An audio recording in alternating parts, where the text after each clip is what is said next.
Seorang pria diduga warga negara asing atau WNA menyindir pembangunan ibu kota Nusantara atau IKN.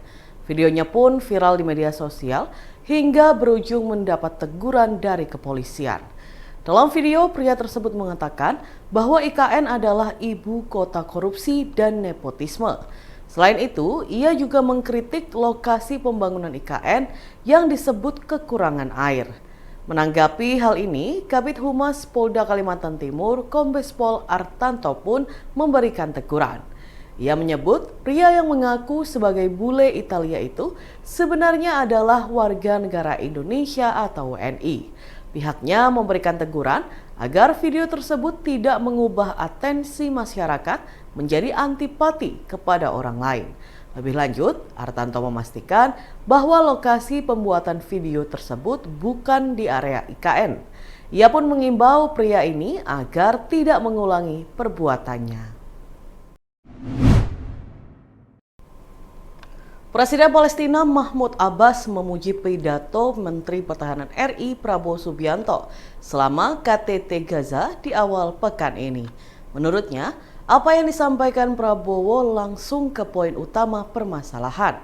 Pujian itu disampaikan Abbas di sela-sela KTT di Yordania pada Selasa 11 Juni 2024. Dengan wajah sumringah, ia menyebut Prabowo sebagai saudara.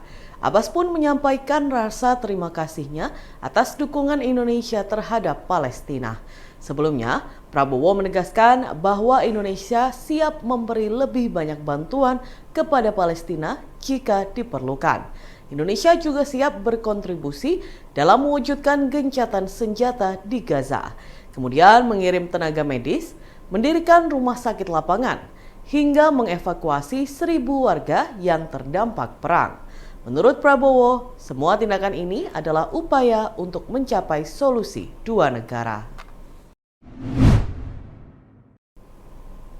Duta Besar Rusia untuk PBB Vasily Nebenzia mengutuk serangan Amerika Serikat dan Inggris di Yaman. Menurutnya, tindakan tersebut telah melanggar piagam PBB. Kecaman itu disampaikan Nebenzia dalam pertemuan di Dewan Keamanan PBB pada Kamis 13 Juni 2024 lalu. Ia menilai agresi terhadap Yaman tidak berguna selama belum bisa menghentikan serangan di Laut Merah. Nebenzia pun menyebut Amerika Serikat dan Inggris ceroboh dalam menggunakan kekuatannya.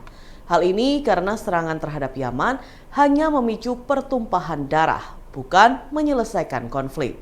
Sebelumnya, Amerika Serikat dan Inggris melakukan serangan udara terhadap posisi Houthi di Yaman akhir Mei lalu. Serangan ini menewaskan sedikitnya 14 orang. Amerika Serikat berdalih tindakan yang diambil bertujuan untuk melumpuhkan kemampuan Houthi agar berhenti menyerang kapal-kapal di Laut Merah. Pasalnya, serangan itu dinilai telah mengganggu arus perdagangan global. Sementara Houthi bersikeras akan terus melanjutkan operasi di Laut Merah sampai perang Gaza berhenti. Menurut Houthi, kapal yang menjadi target adalah yang berkaitan dengan Israel.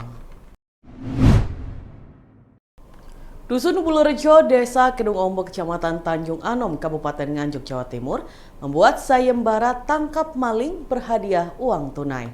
Sayembara ini dibuat usai marak aksi pencurian di dusun tersebut belakangan ini. Sayembara ini diumumkan melalui spanduk. Para warga memasang spanduk sayembara di 4 titik di Dusun Bulurejo.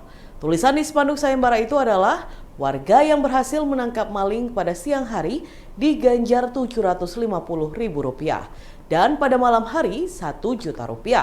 Tentu dengan disertai barang bukti serta tidak main hakim sendiri.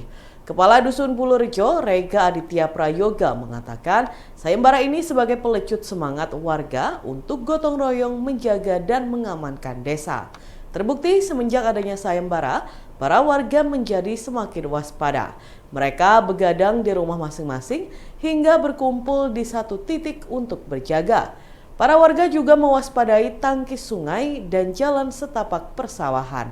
Sebab tangki sungai dan jalan setapak persawahan ditengarai menjadi akses pelarian pencuri. Warga setempat Sutrisno mengungkapkan warga turut berkeliling desa guna mempersempit ruang gerak pencuri. Ia menyebut mereka berkeliling di jam-jam yang rawan aksi pencurian. Dan Tribuners, berikut kita simak bersama wawancara dengan Kepala Dusun Bulurejo Rega Aditya Prayoga dan warga setempat Sutrisno. Rega, bisa diceritakan Pak hal yang melatar belakangi ya desa atau dusun untuk membuat sayembara tangkap maling ini apa Pak?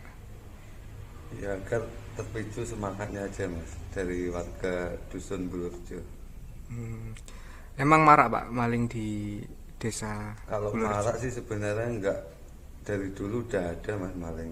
Ayam, LPG udah ada. Cuma sekarang kan terpacunya kan karena ada maling sapi itu. 2 minggu yang lalu. 1 ekor sapi yang Iya. hilang Pak. Bahkan beras juga dicuri Pak infonya nih. Kalau dari Ya warga ada sekitar. beras LPG gitu. Pak, sayembara itu papan sayembara atau baliho itu ditaruh di berapa titik Pak? Kalau sekarang yang titik pacunya ada di 4 titik. 3-4-an ya? Ya, di 3 sampai 4 titik. di desa Di dusun di dusun Bulurejo, nggih. di dusun Bulurejo nggih. Nggih. Nggih. Pak, biasanya maling ini beraksi pukul berapa sih Pak? Kalau dinilai dari warga yang Kalau korban dinilai jadi dari korban ya sekitar jam 1-an. jam 1 malam nggih. Setelah adanya sayembara ini pripun Pak antusias masyarakat Pak? Semakin tinggi untuk menjaga masing-masing rumah atau gimana? Melakukan Kalau siskamling atau pripun? Kalau antusias sih sebenarnya ya agak terpacu sedikit lah Mas. Ada semangatnya sedikit. Pokoknya saling-saling menjaga lah. Itu Intinya komunikasi dijaga. mulai dijaga nggih Pak. Pak, itu ada syarat mungkin Pak untuk warga Pak atau imbauan ketika menemukan atau menangkap maling Pak? Tidak main hakim sendiri atau itu pencurian beras di rumah jam 10-an. kapan? Hari apa? Hari apa juga? Anu, Senin. Senin weh? Oh Senin. Hari Senin kemarin, Senin gitu? jam 10-an. Jam 10-an. Tapi pancake anu Mas, pancake itu dene kayak bank. Bank KSP bangun itu pancake. Ini pas ibunya enggak ada. Rumahnya waktu itu sepi. Ada bu ya, ada bu aja bapaknya enggak ada. Cuman nggak dengar apa-apa ya? Ya di sini tapi rame. Oh, di sini rame-rame. Tapi orangnya entah memang berani mau masuk. Masuk lewat pintu mana itu? Gang itu, Cok. Gang. Gang tuh ya. Terus lewat pintu depan rumah. Di depan rumah masuk depan rumah. Itu waktu itu terkunci atau pripun? Pintu rumah. Terkunci, Pak. Terkunci ya? Berarti dijebol ya? Ya enggak cuma bisa dibuka aja. Oh, bisa dibuka nggih. Kan enggak dikunci cuma Oh. bisa dibuka. Bisa dibuka nggih. Beras berapa kilo yang hilang? Kita 2 kilo. 2 kilo. Ya, 2 kilo. 22 kilo. Iya, 22 kilo. 22 kilo. Iya. Oh, nggih nggih. Terus Terus ini rame Mas, di sini rame LPG. Heeh. Ya rame LPG ya rame. Ternak katanya juga ya, Mas? Ya pernah. Hari ini LPG yang rame. Itu sejak kapan itu, Mas? Ya bulan-bulan ini Mas. Bulan-bulan ini ya marak ya? Iya, sama sapi.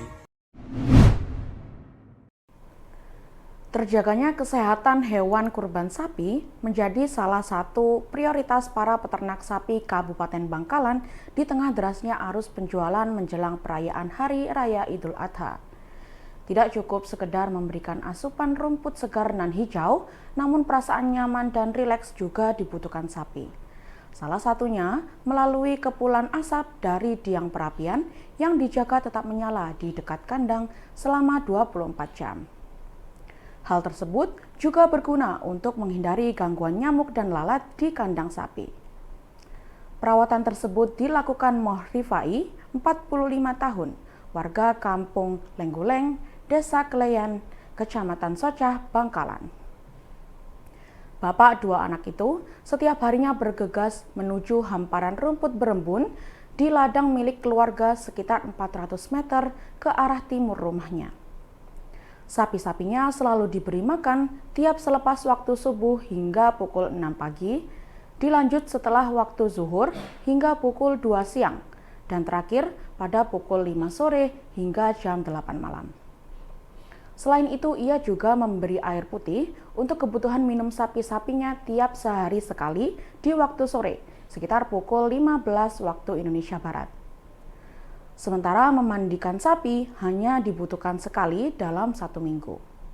Rifai juga memberikan ramuan rempah-rempah seperti kunyit, temulawak yang dicampur telur sebagai jamu yang diberikan sebulan sekali. Kualitas daging sapi Madura memang dikenal menjadi daging sapi terbaik kedua di Indonesia setelah sapi Bali. Daging sapi Madura berkarakter rendah kandungan lemak, berwarna merah cerah, tekstur empuk, dan berserat halus. Selain karena kekuatan karakternya, karkas daging sapi Madura mencapai 48% dari berat badan. Karkas sendiri meliputi berat total daging tanpa kepala, kaki, jeroan, dan kulit. Sementara karkas sapi Bali mencapai 51% dibanding karkas sapi Pulau Jawa lainnya yang hanya mencapai 45%. Tim pemantau hewan kurban Dinas Peternakan Kabupaten Bangkalan sudah melakukan pemantauan terhadap sapi-sapi di kandang milik Rifai pada Sabtu 8 Juni 2024. Hal itu dilakukan untuk memastikan bahwa hewan-hewan kurban bebas dari penyakit mulut dan kaki atau PMK sapi, termasuk menghindari penyebaran lumpy skin disease atau LSD. Rifai mengaku dirinya telah mendapat lembaran surat keterangan kesehatan hewan kurban atau SKKHK dari Dinas Peternakan. Selain sapi-sapinya yang sudah diberi anting atau eartag, Rifai juga beri layanan gratis ongkir dan jasa rawat sebelum para pembeli akan mengambil sapinya mulai H-1 Lebaran. Dan Tribuners, berikut kita simak bersama wawancara dengan Kepala Bidang Kesehatan Masyarakat Veteriner Dinas Peternakan Bangkalan Siti Sumirah dan peternak sapi Rifai. Kami memeriksa 8 ekor sapi. Setelah kami lakukan pemeriksaan, ini pemeriksaan secara mengamati apakah ada tanda-tanda penyakit, yaitu dengan mengamati sikap dan kondisi fisik dari hewan tersebut, dari pergerakannya, kemudian keadaan kulit dan bulunya, kemudian juga kami juga menganjurkan kepada masyarakat bahwa hewan kurban itu diusahakan yang ber-RTG, karena kalau sudah ber-RTG itu sudah divaksin, insya Allah sehat seperti itu.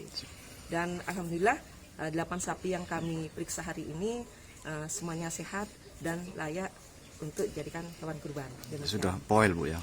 Sudah poil semua. Tadi yang kami periksa ada yang poil 2, poil 1 pasang, 2 pasang, semuanya cukup umur untuk dijadikan hewan kurban. Karena sebagai salah satu syarat hewan kurban adalah cukup umur. Oh ya, sama. Ini biar membuat ketenangan sapi itu biar tenang, itu ada asapnya itu. Terus asapnya itu dihirup itu bikin sapi itu tetap tenang gitu loh. Rileks Pak ya? Rileks betul. Di pemilihan rumput yang hijau yang bikin banyak vitaminnya itu untuk sapi. Nah, terus yang ketiga itu perawatannya itu kandang harus bersih, terus suasana di kandang itu harus membuat ketenangan terhadap sapi itu sendiri.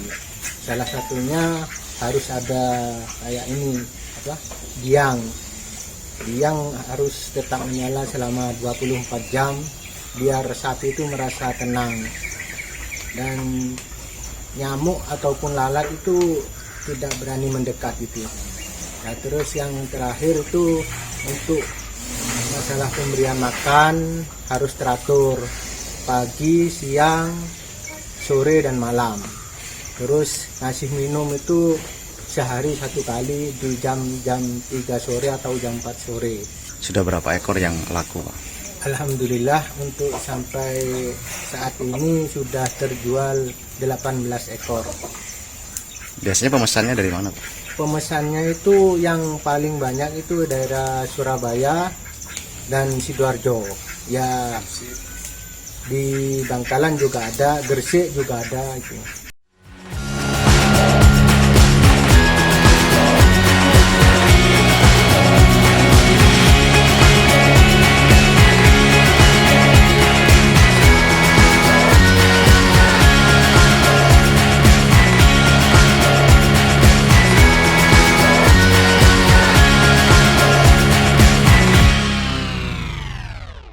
Download Tribun X sekarang.